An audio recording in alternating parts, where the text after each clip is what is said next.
हाय function lover. चलिए हम love and promise की नेक्स्ट पार्ट देखते हैं। अगर मेरे चैनल की वीडियो शॉर्ट आपको अच्छी लगती, स्टोरी अच्छी लगती, प्लीज़ लाइक सब्सक्राइब कमेंट करना मत भूलना। चलिए हम शुरू करते हैं। हम न्यूसन की साइड देखते हैं। न्यूसन यहाँ पर कैसे पहुँचा। न्यूसन ने जब अपनी स्टडी कर ख़त्म किया है, क्योंकि उसकी कॉलेज में असाइनमेंट दिया गया है, इसे पूरा करना ही होगा, तो इसलिए गई थी वो, क्योंकि वो सो रही थी। इसके बाद वो जब आया 1 घंटा बाद, नहीं 1 घंटा 2-3 घंटा बाद जब आया विंग के पास, तब वो देख रहा था विंग की दरवाज़ा अंदर से लॉक है।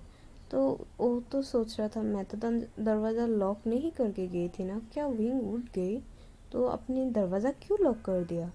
इसके बाद न्यूसन नॉक करने लगा, विंग क्या तुम उठ गई, विंग विंग, लेकिन अंदर से कोई आवाज़ नहीं आ रहा था।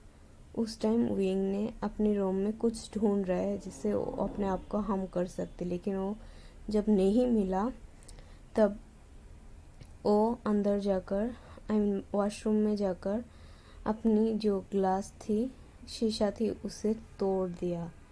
इसके तोड़ने की आवाज़ सुनकर न्यूसन घबरा गई। क्या हुआ अंदर, विंग अंदर क्या हुआ है, विंग तुम दरवाज़ा क्यों नहीं खोल रहे हो, अंदर क्या शीशा टूट गई, शीशा टूटने की आवाज़ आ रहा है, क्या हुआ विंग। न्यूसेंग बुलाते बुलाते बहुत टाइम हो गए, करीबन 6-7 मिनट की तरह हो गई, लेकिन विंग कोई जवाब नहीं दे रहा था।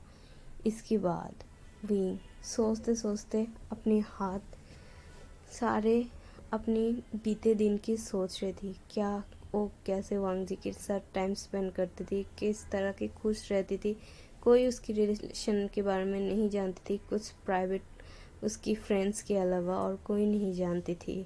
लेकिन आज वांग जी ने क्या कहा, मैं उसे कभी अपने ये चेहरा मत दिखाओ, मेरे सामने कभी मत आना, इसे वो कैसे बोल सकती है। ये सोचते सोचते विंग ने अपने हाथ की नस काट लिया। इसके बाद विंग वहाँ पर धीरे धीरे गिरने लग गई और वो गिरकर बेहोश हो गई। उसके हाथ से बहुत ज़्यादा खून बाहर आ रहा है एक साथ, क्योंकि उसने बहुत डीप काट लिया था अपने हाथ। इस न्यूसन और भी 10 मिनट की तरह बीत गई। न्यूसन सोच रहा है इतनी टाइम क्यों लगा रहा है और क्या टूटा है, वो कोई आवाज़ नहीं आ रहा है क्यों। उसने जाकर दरवाज़ा की की ढूंढने लगी, क्योंकि कभी इसकी ज़रूरत ही नहीं पड़ रहा था, इसलिए न्यूसन को टाइम लग रहा थी। इसके बाद न्यूसन जाकर दरवाज़ा की ढूंढ कर ले आई है और उसने दरवाज़ा खोलकर अंदर गई है। वो विंग को आवाज़ लगाना शुरू किया, विंग तुम अंदर हो क्या, विंग तुम कहाँ हो। विंग कोई जवाब नहीं दे रहा था। इसके बाद न्यूसन जब वॉशरूम के सामने गई है, क्योंकि दरवाज़ा खोला थी, विंग ने रूम से जाते वक्त दरवाज़ा बंद नहीं किया था। इसके बाद न्यूसन सामने की नज़ारा देखकर शॉक, वो बहुत ज़ोर से चिल्लाए, विंग। वो इतनी ज़ोर से चिल्लाया है कि आसपास सब तरह गूंजने लगी है, विंग। इसके बाद न्यूसन थोड़ा शॉक में रहने के बाद वो जल्दी से विंग के पास गया है।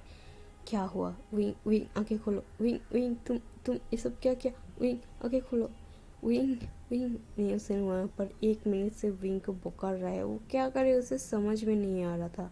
इसके बाद उसके घर की डोरबेल बजती है। न्यूसन समझ नहीं पड़ा, 3-4 बार डोरबेल बज रहा है, लेकिन न्यूसन कोई रिस्पॉन्स नहीं दिया। जब उसे समझ में आता है, वो जल्दी से भाग कर जाती है और दरवाज़ा खोलती है, और दरवाज़ा के सामने बैनिंग को देखकर वो बहुत ज़्यादा